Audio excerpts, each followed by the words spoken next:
Ever wonder why the ref keeps blowing their whistle during your games? In today's video, we're diving into the world of fouls and violations in basketball. We'll break down the rules, show you what to avoid, and demonstrate how you can still play aggressively without getting that whistle blown. Let's go.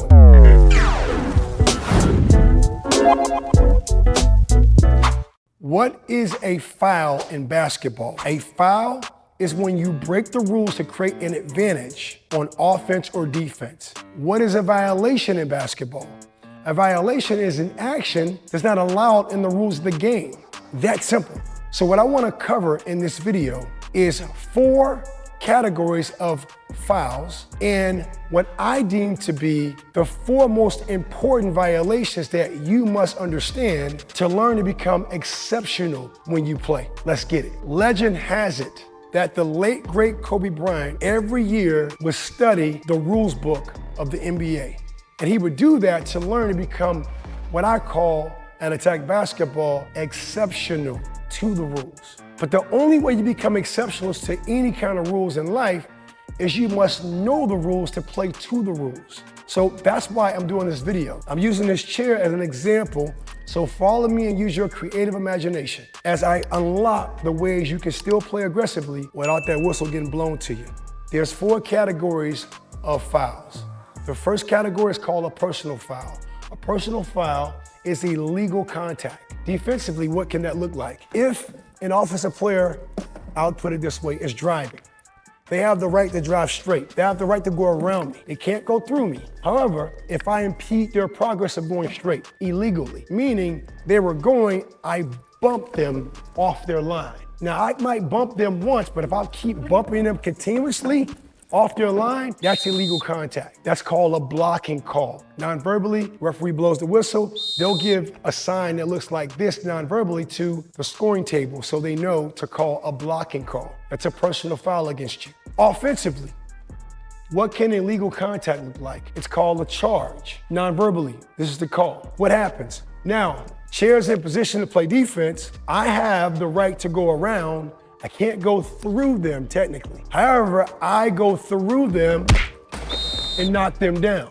That's a charge. They call that also a player control foul. I have the opportunity to step around tightly to the chair. I chose to go right through the chair to knock the chair over. The defense has the right to play defense and get their feet set. I said, you know what, I'm gonna send a signal. I'm not gonna stop. I knock them over. That's a player control foul. Those are personal fouls, first category. The second category, we have what's called technical fouls. This is unsportsmanlike conduct. This is when, for example, referee called a charge against Coach Charlie. Coach Charlie went to the basket, knocked the player over. Referee says, blows the whistle, Coach Charlie, player control foul, charge. Coach Charlie then becomes unsportsmanlike. He gets out of character and he puts his palms at the ref. He charges the ref with his hands pointing. He walks off obsessively upset, trying to show up the ref. Then the ref does what? Technical foul. That's unsportsmanlike conduct. That's character, that's detrimental, that's negative, that represents the game. Rightfully so. It happens a lot of times when you're heated and you're playing with emotions. And we get emotional, we get more negative. Happen to coaches. Sometimes happen to parents. They get upset. You get a warning, hey, calm down. You don't want to calm down, you put the palms up to the referee, you try to show up the referee, they show you up by throwing AT, a technical. That's the second type of category, unsportsmanlike conduct. The third is called flagrant. It's when the technical foul goes to another level. Not only did Coach Charlie knock down offensively this defender, he shoved him down intentionally. I gave that defender an extra push on purpose. Now that's a flagrant foul. That's excessive force. Defensively, what can that look like? Offensive players going by and I throw a bow on purpose, throw an elbow to him to try to send a signal, you're not gonna keep coming to the basket, but then the referee threw me a signal. Not only they gave me a tech, they gave me a flagrant. So now that's excessive force. What it looks like offensively, what it looks like defensively. Also, it could be away from the play. Referee's not looking. I'm upset. I got hit by a player on the other team. No one saw it. I got upset. Boom.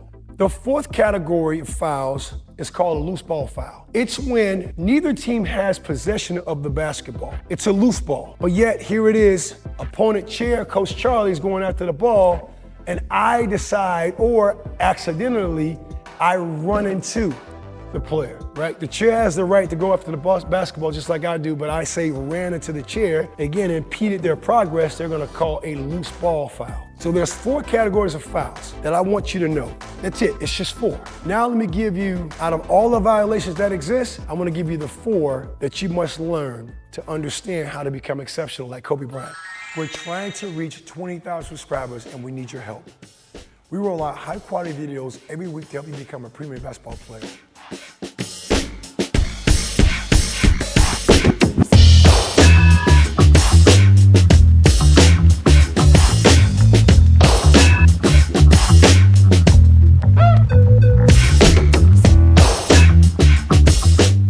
So help us reach our goal and click that subscribe button.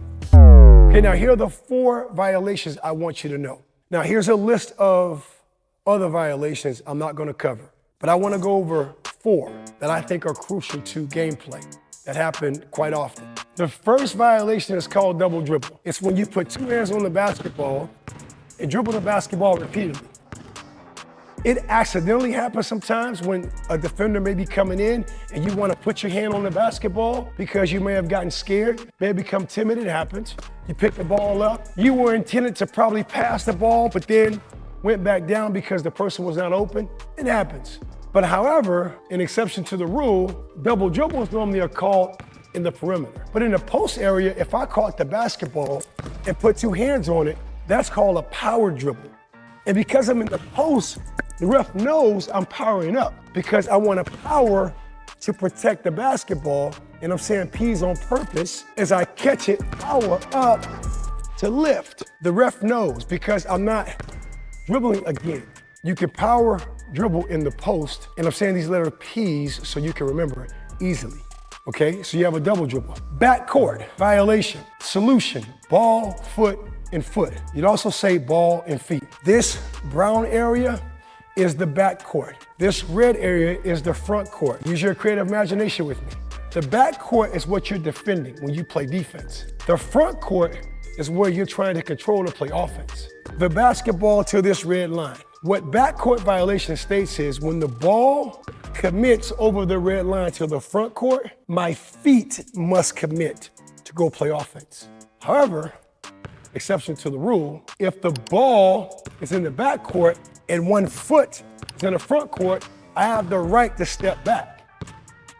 Now there's a violation that's going to probably take away this wittiness of play, which is called a 10-second violation at the younger levels or 8-second violation at the professional NBA level, where you're not going to just be toying with a player or a team. However, if there's 6 seconds left on the clock and I know there's a 10-second violation, I might want to run the clock out by just standing right here. Because if I get called for the violation, who cares? The game's over. That's becoming an exception to the rule. But when the ball commits to the front court, whether I have 1 foot or not, I have to commit the other foot. That's a backcourt violation. You can't do this. I can't take the ball from the front court to the back court. Once this ball goes, my feet must go. But ball and foot, I can do this, become exceptional. This ball goes, my feet gotta go. Okay, so that's a backcourt violation. Now we have what's called carrying or palming the basketball. It's when your hand gets under the ball to create an advantage, to get by a defender, that's under the ball, or the ball goes above the head. That's also an advantage because what can happen is I can dribble over somebody's head. So you wanna learn to become exceptional, dribble the basketball no higher than the waist. Even when you're making inside-out moves. Even when you're stuttering, let the ball hang, but you stay on top of the basketball. Never get under it for palming. Okay, stay on top of the basketball, right? Even when you're making these inside-out moves, whatever you're doing, never get under it. Now, the 4th violation, which to me is called the most often, and this is the most controversial violation in basketball. To me, as Coach Charlie, it's traveling. Traveling is when you take 3 steps or more. Let's define what steps are in basketball. On the catch of a basketball, I'm allowed to take 1 step when I'm stationary. I can't do this. Pick the ball up, take 1 step, then a 2nd step. That's a travel. Let me explain why.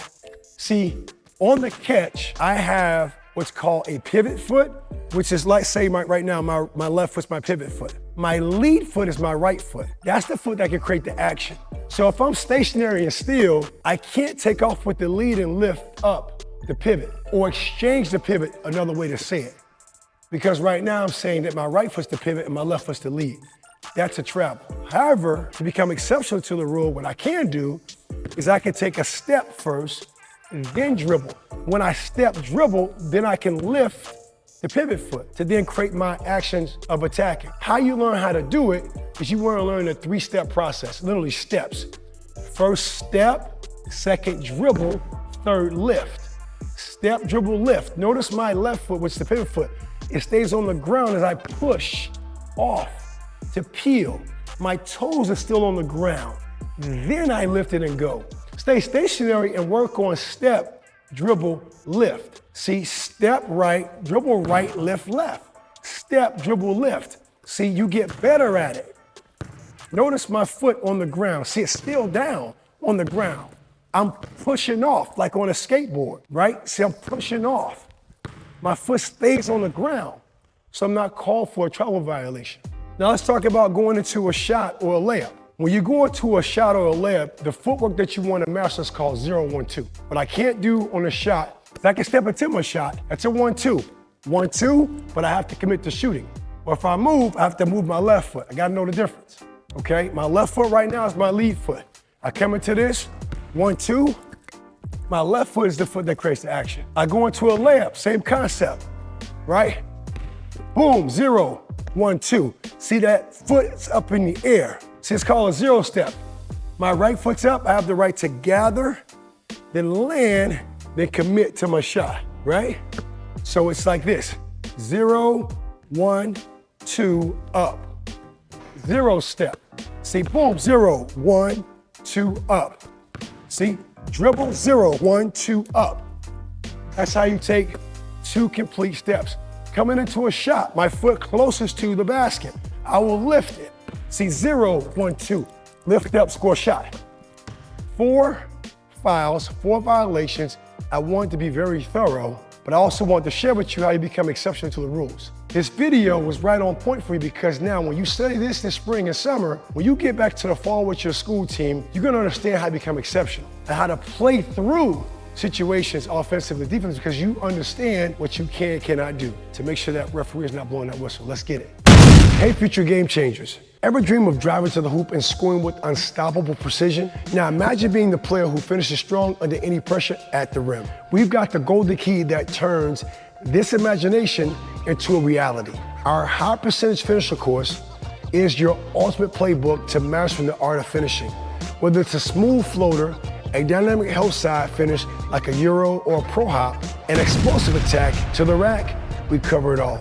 This isn't just any course. It's a transformational journey tailored for every skill level with simple, impactful lessons that will elevate your finishing skills from the ground up, ensuring you become the go-to player who always scores with confidence and ease at the rim. Ready to leave those missed opportunities behind and start dominating every game with your finishing? Click the link in the comments below to dive into the course that will change your finishing game forever.